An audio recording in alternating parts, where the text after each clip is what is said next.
ওম শ্রী নম ভগবতে বাসুদেবাই নম। জয় শ্রীকৃষ্ণ। রাধে রাধে।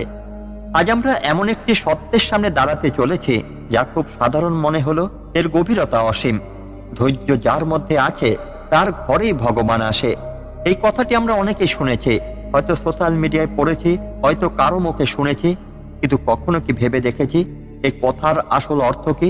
সত্যি কি ধৈর্য রাখলে ভগবান আমাদের জীবনে আসেন, নাকি এটি শুধু একটি ভালো শোনানোর বাক্য? আজকের পৃথিবীতে আমরা সবাই খুব তাড়াহুড়োর মধ্যে বেঁচে আছি। আমরা চাই সবকিছু এখনই হোক, সফলতা এখনই, টাকা এখনই, সম্মানও এখনই, আর সুখও এখনই। আমরা অপেক্ষা করতে চাই না, আমরা ধৈর্য ধরতে চাই না। একটু দেরি হলেই আমরা ভেঙে পড়ি, একটু বাধা এলেই আমরা হতাশ হয়ে যাই। কিন্তু বন্ধুরা, কখনো কি ভেবে দেখেছেন প্রকৃতি কখনো তাড়াহুড়ো করে না, তবুও সবকিছু ঠিক সময় সম্পূর্ণ হয়।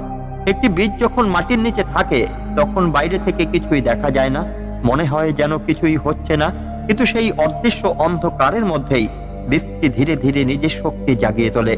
সময় লাগে, ধৈর্য লাগে, কিন্তু একদিন সেই বীজই মাটির উপরে উঠে আসে আর ধীরে ধীরে একটি বিশাল গাছে পরিণত হয়। ঠিক তেমনই আমাদের জীবনও অনেক সময় এমন মুহূর্ত আসে যখন আমরা অনুভব করি সবকিছু থেমে গেছে, কিছুই এগোচ্ছে না, আমাদের চেষ্টা বৃথা যাচ্ছে। আমরা প্রার্থনা করি, আমরা চেষ্টা করি, আমরা আশা করি, কিন্তু ফল পাই না। আর তখনই আমাদের ভেতরে সন্দেহ জন্মায়, ভগবান কি সত্যি আছেন? তিনি কি আমার কথা শুনছেন? কেন আমার জীবনে কিছুই বদলাচ্ছে না? এই প্রশ্নগুলোই আমাদের জীবনের সবচেয়ে বড় পরীক্ষা। কারণ ঠিক এই সময় বোঝা যায় আমাদের বিশ্বাস কতটা গভীর, আমাদের ধৈর্য কতটা শক্ত। অনেকেই এই পরীক্ষায় হেরে যায়। তারা অপেক্ষা করতে পারে না, তারা ধৈর্য হারিয়ে ফেলে আর ধীরে ধীরে নিজের বিশ্বাস থেকেও সরে যায়। কিন্তু যারা ধৈর্য ধরে, যারা অপেক্ষা করতে জানে, যারা কষ্টের মধ্যে নিজের বিশ্বাসকে ধরে রাখে, তাদের জীবনে একদিন ঘটে যায় এমন কিছু যা তারা কল্পনাও করতে পারেনি। আজকের এই ভিডিওতে আমরা এমন একটি হৃদয়স্পর্শী কাহিনী শুনব, একজন সাধারণ মানুষের গল্প, যার জীবনে ছিল কষ্ট, অভাব, অপমান, কিন্তু তবু সে কখনো তার ধৈর্য হারায়নি, কখনো তার বিশ্বাস ভাঙেনি।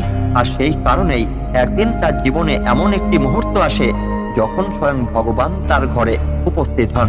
এই কাহিনী শুধু একটি গল্পই নয়, এটি আমাদের জীবনের প্রতিচ্ছবি। হয়তো আপনি আজ সেই অবস্থায় আছেন যেখানে আপনি অনেক চেষ্টা করেও ফল পাচ্ছেন না। হয়তো আপনি হতাশ, হয়তো আপনি ক্লান্ত, কিন্তু আজকের এই কাহিনী আপনাকে মনে করিয়ে দেবে আপনার জীবনের গল্প এখনো শেষ হয়নি। হয়তো আপনার জীবনের সবচেয়ে সুন্দর অধ্যায়টিও এখনোই শুরু হয়নি। তাই বন্ধুরা, নিজের মনকে একটু শান্ত করুন, সব দুশ্চিন্তা কিছুক্ষণের জন্য দূরে সরিয়ে রাখুন আর মন দিয়ে অনুভব করার চেষ্টা করুন। কারণ আজকের এই গল্পটি শুধু শোনার জন্য নয়, এটি আপনার জীবনের দৃষ্টিভঙ্গি বদলে দেওয়ার জন্য। চলুন শুরু করি সেই গল্প, যেখানে ধৈর্য, বিশ্বাস এবং ভক্তি মিলিয়ে তৈরি হয় এক অলৌকিক সত্য। আজকের এই দ্রুতগতির পৃথিবীতে আমরা সবাই তাড়াহুড়োর মধ্যে বেঁচে আছি। আমরা চাই সবকিছু খুব দ্রুত হোক, সফলতা দ্রুত আসুক, টাকা দ্রুত আসুক, সম্মান দ্রুত আসুক, এমনকি ঈশ্বরের কৃপাও যেন মুহূর্তের মধ্যে পেয়ে যায়। কিন্তু বন্ধুরা, প্রকৃতির নিয়ম কখনো তাড়াহুড়ো করে না। সূর্য প্রতিদিন ঠিক সময় ওঠে, গাছ ধীরে ধীরে বড় হয়, নদী ধীরে ধীরে নিজের পথ তৈরি করে। ঠিক তেমনই জীবনের বড় বড় আশীর্বাদও ধৈর্যের মধ্য দিয়ে আসে। একবার ভাবুন তো, একটি বীজ মাটির নিচে চাপা পড়ে থাকে। বাইরে থেকে দেখলে মনে হয় সেটি হারিয়ে গেছে, তার কোনো অস্তিত্ব নেই। কিন্তু সেই বীজটি ধৈর্য ধরে, অন্ধকারের মধ্যে নিজের শক্তি জাগিয়ে তোলে এবং একদিন সেই বীজই একটি বিশাল বৃক্ষে পরিণত হয়। যদি সেই বীজটি ধৈর্য না রাখত, তাহলে কি সে কখনো গাছ হতে পারত? আমাদের জীবনও ঠিক সেই বীজের মতো। অনেক সময় আমরা চেষ্টা করি, পরিশ্রম করি, প্রার্থনা করি, কিন্তু ফল পাই না। তখনই আমরা হতাশ হয়ে পড়ি, ভেঙে পড়ি, ভাবি আমার জীবনে কিছুই হচ্ছে না। কিন্তু আমরা ভুলে যাই, হয়তো সেই সময়টাই আমাদের জীবনের প্রস্তুতির সময়। হয়তো ঈশ্বর আমাদের আরো শক্তিশালী করে তুলেছেন, যাতে আমরা ভবিষ্যতের বড় দায়িত্ব সামলাতে পারি। ধৈর্য মানে শুধু অপেক্ষা করা নয়, ধৈর্য মানে হলো বিশ্বাস রাখা যে যা হওয়ার তার ঠিক সময়ই হবে। ধৈর্য মানে হলো নিজের পথ থেকে না সরে দাঁড়ানো, যতই বাধা আসুক না কেন। ধৈর্য মানে হলো নিজের ভেতরের শক্তিকে ধরে রাখা যখন চারপাশে সবকিছু ভেঙে পড়ছে। মহাভারতের কথা মনে করুন। অর্জুন যদি যুদ্ধের আগে ধৈর্য হারিয়ে ফেলতেন, যদি তিনি কৃষ্ণের কথা না শুনে নিজের দুর্বলতার কাছে হার মেনে নিতেন, তাহলে কি তিনি জীবনের সত্য উপলব্ধি করতে পারতেন? না, কখনোই পারতেন না। তিনি ধৈর্য ধরে কৃষ্ণের প্রতিটি কথা শুনেছিলেন, নিজের মনকে শান্ত করেছিলেন এবং সেই কারণেই তিনি সত্যিকারের জ্ঞান লাভ করেছিলেন।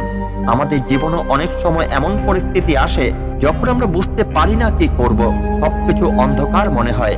সেই সময় আমাদের সবচেয়ে বেশি দরকার হয় ধৈর্যের, কারণ ঠিক সেই মুহূর্তেই ঈশ্বর আমাদের পরীক্ষা নিচ্ছেন আমরা কি আমাদের বিশ্বাস ধরে রাখতে পারি নাকি আমরা ভেঙে পড়ি। আজকের দিনে আমরা খুব সহজেই হাল ছেড়ে দিই, একটু সমস্যা হলেই আমরা ভেঙে পড়ি, একটু দেরি হলেই আমরা বিরক্ত হয়ে যাই। কিন্তু আমরা বুঝতে পারি না জীবনে সবচেয়ে বড় সাফল্যগুলো আসে ধৈর্যের মাধ্যমে। আপনি যদি আজ কোনো কঠিন পরিস্থিতির মধ্যে থাকেন, যদি মনে হয় আপনার জীবনে কিছুই ঠিকমতো হচ্ছে না, তাহলে একবার থামুন, নিজেকে জিজ্ঞাসা করুন আমি কি ধৈর্য হারিয়ে ফেলছি। কারণ হয়তো আপনি সেই দরজার সামনে দাঁড়িয়ে আছেন যেখানে আপনার জীবনের সবচেয়ে বড় পরিবর্তন অপেক্ষা করছে। শুধু দরকার একটু ধৈর্য, একটু বিশ্বাস। মনে রাখবেন, ধৈর্যশীল মানুষ কখনো হারে না, সে শুধু সময়ের অপেক্ষা করে। আর যখন সময় আসে তখন তার জীবনে এমন কিছু ঘটে যা সে কল্পনাও করতে পারেনি। তাই জীবনে যতই কঠিন সময় আসুক, নিজের বিশ্বাসকে হারাবেন না, নিজের ধৈর্যকে হারাবেন না। কারণ যেখানে ধৈর্য আছে সেখানে ঈশ্বরের উপস্থিতি আছে। আর সত্যি ধৈর্য যার মধ্যে আছে তার ঘরেই ভগবান আসে। অনেক অনেক কাল আগে একটি ছোট গ্রামে বাস করত এক দরিদ্র ব্রাহ্মণ। তার নাম ছিল হরিদাস। তার সংসারে ছিল তার বৃদ্ধ মা এবং তার স্ত্রী। তারা খুব কষ্টে দিন কাটাতো। প্রতিদিন সকালে হরিদাস ভিক্ষা করতে বের হতো, আর যা পেত তাই নিয়ে এসে পরিবারের সঙ্গে ভাগ করে খেত। কিন্তু হরিদাসের একটি বিশেষ গুণ ছিল, সে কখনো অভিযোগ করত না। তার মুখে সবসময় একটি শান্ত হাসি থাকত। সে প্রতিদিন ভোরবেলায় উঠে ভগবানের নাম জপ করত, ধ্যান করত আর বিশ্বাস করত একদিন না একদিন ভগবান আমার ঘরেও আসবেন। গ্রামের মানুষ তাকে নিয়ে হাসতো। তারা বলতো, তুই এতদিন ধরে ভগবানের নাম নিচ্ছিস, কিন্তু তোর জীবনে তো কোনো পরিবর্তন হলো না। ভগবান যদি থাকতো তাহলে তোর এই কষ্ট দেখতো না। কিন্তু হরিদাস কখনো নিজের বিশ্বাস হারায়নি। সে শুধু বলতো, ভগবান সব দেখছেন, শুধু সময় আসেনি।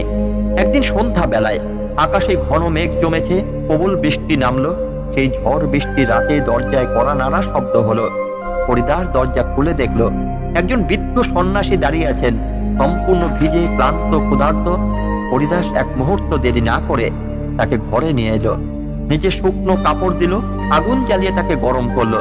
তারপর নিজের এবং পরিবারের জন্য রাখা শেষ খাবারটুকু সেই সন্ন্যাসীর সামনে এনে রাখলো। তার স্ত্রী একটু অবাক হয়ে বলল, আমাদের তো কাল খাওয়ার কিছুই থাকবে না। হরিদাস মৃদু হেসে বলল, আজ একজন অতিথি আমাদের ঘরে এসেছেন, এটাই আমাদের সৌভাগ্য। ভগবান নিশ্চয়ই আমাদের দেখবেন। এই সন্ন্যাসী নীরবে সবকিছু দেখছিলেন। তিনি খাবার খেয়ে একটু বিশ্রাম নিলেন। তারপর তিনি হরিদাসকে বললেন, তুমি এত কষ্টের মধ্যে এত শান্ত, এত ধৈর্যশীল কিভাবে? হরিদাস বলল, আমি জানি ভগবান আমার পরীক্ষা নিচ্ছেন। আমি যদি এই পরীক্ষায় উত্তীর্ণ হতে পারি তাহলে একদিন তার কৃপা অবশ্যই আসবে।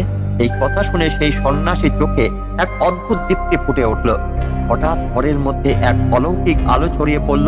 হরিদাস ও তার পরিবার বিস্ময়ে তাকিয়ে রইল। এই সন্ন্যাসী ধীরে ধীরে নিজের প্রকৃত রূপ প্রকাশ করলেন। তিনি আর কেউ নন, স্বয়ং ভগবান। হরিদাস বিস্ময় কেঁপে উঠল। তার চোখ দিয়ে অশ্রু গড়িয়ে পড়ল।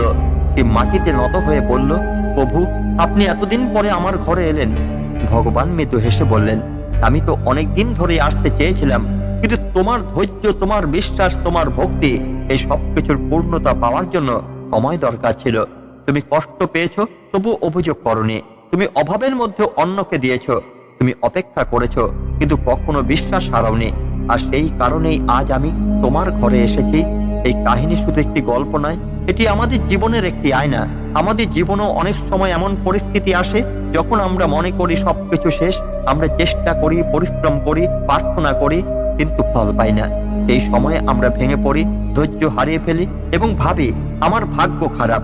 কিন্তু আমরা বুঝতে পারি না হয়তো সেই সময়টাই আমাদের জীবনের সবচেয়ে গুরুত্বপূর্ণ সময়। হয়তো ঈশ্বর আমাদের পরীক্ষা নিচ্ছেন। হরিদাস যদি সেই সময় ধৈর্য হারিয়ে ফেলতো, যদি সে বিশ্বাস ছেড়ে দিত, তাহলে কি সে কখনো সেই আশীর্বাদ পেত? না, কখনোই না।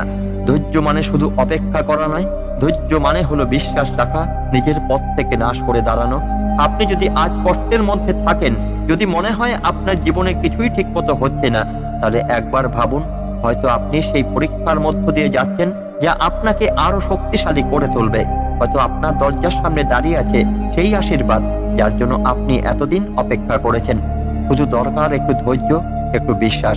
কারণ সত্যি ধৈর্য যার মধ্যে আছে তার ঘরেই ভগবান আসে। আজকের এই গল্পটি আমাদের শুধু আবেগপ্রবণ করার জন্য নয়, বরং আমাদের ভেতরের একটি ঘুমিয়ে থাকা সত্যকে জাগিয়ে তোলার জন্য। আমরা দেখলাম একজন সাধারণ মানুষ যার জীবনে ছিল দারিদ্র্য, কষ্ট, অপমান, তবু সে কখনো নিজের বিশ্বাস হারায়নি, কখনো ধৈর্য ছাড়েনি। সে অপেক্ষা করেছে কিন্তু হতাশ হয়নি, সে প্রার্থনা করেছে কিন্তু অভিযোগ করেনি। আর সেই কারণেই একদিন তার জীবনে স্বয়ং ভগবানের আগমন ঘটেছে। এই গল্পটি আমাদের একটি খুব বড় শিক্ষা দেয়। জীবনের সবচেয়ে কঠিন সময়গুলোই আসলে আমাদের সবচেয়ে বড় পরীক্ষা। আমরা যখন কষ্টে থাকি তখন আমরা ভাবি সব শেষ হয়ে গেছে, কিন্তু সত্যি বলতে এই সময়টাই আমাদের গড়ে তোলার সময়। আপনি যদি আজ কষ্টের মধ্যে থাকেন, যদি মনে হয় আপনার জীবনে কিছুই ঠিকমতো হচ্ছে না, যদি মনে হয় আপনার প্রার্থনা কেউ শুনছে না, তাহলে এই গল্পটি মনে রাখবেন। হয়তো আপনার জীবনে সেই আশীর্বাদ এখনই আসছে না, কিন্তু তার মানে এই নয় যে তা কখনোই আসবে না। হয়তো ভগবান আপনার জন্য আরো বড় কিছু প্রস্তুত করছেন। শুধু আপনাকে একটু ধৈর্য ধরতে হবে, নিজের বিশ্বাসকে শক্ত করে ধরে রাখতে হবে। মনে রাখবেন, যে মানুষ কষ্টের মধ্যে শান্ত থাকতে পারে, যে মানুষ অপেক্ষার মধ্যে বিশ্বাস রাখতে পারে, সেই মানুষই একদিন জীবনের আসল আশীর্বাদ পায়। তাই জীবনের যে কোনো পরিস্থিতিতে হাল ছাড়বেন না, নিজের পথ থেকে সরে যাবেন না, আর কখনোই নিজের বিশ্বাসকে হারাবেন না। কারণ সত্যি ধৈর্য যার মধ্যে আছে তার ঘরেই ভগবান আসে। যদি আজকের এই কথাগুলো আপনার হৃদয় ছুঁয়ে যায়, তাহলে এই আলোটা অন্যদের মধ্যে ছড়িয়ে দিন।